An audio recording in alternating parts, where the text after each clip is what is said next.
Hello my dear friends, ఈరోజు బాహుబలి గురించి తెలుసుకుందాం. బాహుబలి అంటే కట్టప్ప అనేసి మనకు అందరికి గుర్తుకొస్తుంది. బాహుబలి అంటేనే కట్టప్పతోనే మనకి మొదలైంది బాహుబలి.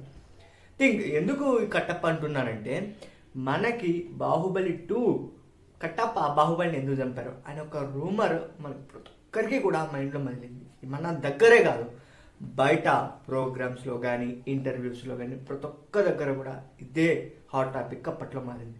అయితే బాహుబలి 1 ఎలా ఉందో బాహుబలి 2 అంతకు మించి ఉంది అనేసి మనందరికీ తెలుసు. అయితే ఈ రెండు పార్ట్స్ ఒక ట్రెండ్ సెట్ చేసి పెట్టాయి. ఐ థింక్ ఇంకొకటి మెయిన్ ఏంటంటే, మన తెలుగు ఇండస్ట్రీకి ఒక పెద్ద పేరు తీసుకొచ్చిన మూవీస్ ఏమన్నా ఉన్నాయి అంటే అవి బాహుబలి 1 అండ్ బాహుబలి 2 అని మనము పక్క కళ్ళు మూసుకొని చెప్పచ్చు. అప్పటి నుంచి మన రెబల్ స్టార్ ప్రభాస్ గారు ఫ్యాన్ ఇండియా స్టార్ అయిపోవడం జరిగింది. అయితే బాహుబలి వచ్చి ఇప్పటికి 10 ఇయర్స్ కంప్లీట్ అయిందనమాట. ఇప్పుడు రాజమౌళి గారు ఏం ప్లాన్ చేశారు?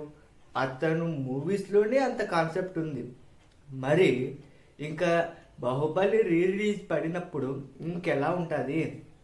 అందుకనేసి వాళ్ళు ఒక పెద్ద ప్లాన్తో బాహుబలి 1 అండ్ బాహుబలి 2 ఈ రెండు మూవీస్ని అటాచ్ చేసి దాదాపు 5 అవర్స్ అబోనే ఉంటుంది ఈ మూవీ. ఈ ఇయర్లో ఈ స్క్రీన్ పైన కనిపిస్తుంది చూడండి, ఈ ఇయర్లో ఈ యొక్క డేట్న రిలీజ్ చేస్తూ ఉన్నారు బాహుబలి 1 బాహుబలి 2. అయితే చాలామంది ఆశ్చర్యానికి గురైపోయారు. అరే ఏంట్రా ఇది, రెండు మూవీస్ కలిపి ఒకేటప్పుడు రిలీజ్ చేస్తున్నారు ఏంట్రా అని. అయితే మెయిన్ థింగ్ అక్కడ ఏముంది తెలుసా, డిలీట్ చేసిన సీన్స్ కూడా యాడ్ చేస్తున్నారంట. అంటే ఈ యొక్క మెయిన్ దాంట్లో ఏదన్నా ఎక్కువ ల్యాగ్గా ఉంటే దాన్ని రిమూవ్ చేసి డిలీట్ చేసిన సీన్స్ కూడా అక్కడ అప్లోడ్ చేస్తున్నారు.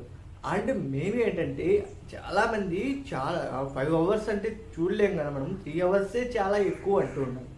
అయితే రాజమౌళి సార్ గారు ఒకటే చెప్పారు, జస్ట్ ఐపీఎల్ ఊహ తెచ్చుకోండి. ఐపీఎల్ మీరు ఎలా చూస్తారో అంటే ఫస్ట్ ఇన్నింగ్స్ సెకండ్ ఇన్నింగ్స్ ఈ రెండు ఎలా చూస్తారో అలాగనే ఈ యొక్క మూవీ కూడా 5 అవర్స్లో మనకి కంప్లీట్ అవుతుంది. ఎందుకంటే పార్ట్ 1 పార్ట్ 2 రెండు. ఇంకొకటి వాళ్ళు మెయిన్గా ఏంటి తీసుకొస్తున్నారంటే, ఈ బాహుబలి 2 2000 కోట్లు మార్క్ దగ్గరికి వెళ్ళాయి. ఇప్పుడు వాళ్ళు మళ్ళీ రిలీజ్ చేస్తే ఇప్పుడున్న అతని ఫ్యాన్ బేస్కి అండ్ ఇప్పుడున్న టికెట్ రేట్కి రిలీజ్కి ఒక ట్రెండ్ సెట్ చేస్తూ ఉన్నాయి ఏ మూవీస్ అయినా. అదే ఒక బాహుబలి మూవీ మళ్ళీ రిలీజ్ అయ్యి ఈ రెండు మూవీస్ ఒకే చోట 5 అవర్స్గా రిలీజ్ అవుతే ఎంత అమౌంట్ వస్తుంది? దాదాపు 100 కోట్లు పైనే వస్తుందనేసి అంచనా పక్కాగా ఉంది. ఎందుకంటే ఆ ఫ్యాన్ బేస్ అలాంటి. అప్పట్లో మేము చిన్నపిల్లలు, నేనే చిన్నపిల్లోని, నేనే మూవీస్కి వెళ్ళాను. పార్ట్ 1కి పార్ట్ 2కి వెళ్ళాను. ఇంకా అలాంటిది బాహుబలి అంటేనే ప్రభాస్ అనేసి చాలామంది పిల్లోళ్ళు గుర్తుపడతారు. మరి మూవీ రిలీజ్ అయిందంటే నాన్న వెళ్దాంపా, మమ్మీ వెళ్దాంపా, చూడాలి బాహుబలి, కంపల్సరీ ఇదే జరుగుతుంది.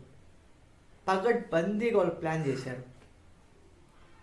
చూసుకోండి, రిలీజ్ అయిన వెంటనే దాదాపు నేను చెప్పిన మార్క్ టచ్ అవుతుంది కంపల్సరీగా. ఎందుకంటే అతనుకున్న ఫ్యాన్స్, అతనుకున్న కెపాసిటీ, బాహుబలి అనే ఒక పేరు ఎక్కడికి వెళ్ళిందో మనకు తెలిసింది. ఓకేనా? ఈ యొక్క మూవీ కొల్లగొట్టి నాదిరు అనేసి పవన్ కళ్యాణ్ సాంగ్ ఎలా ఉందో అలా కొల్లగొడుతుంది పైసా వసూలు లాగా. ఓకే, వీడియో నచ్చిందా? నెక్స్ట్ వీడియోని మళ్ళీ కలుసుకుందాం.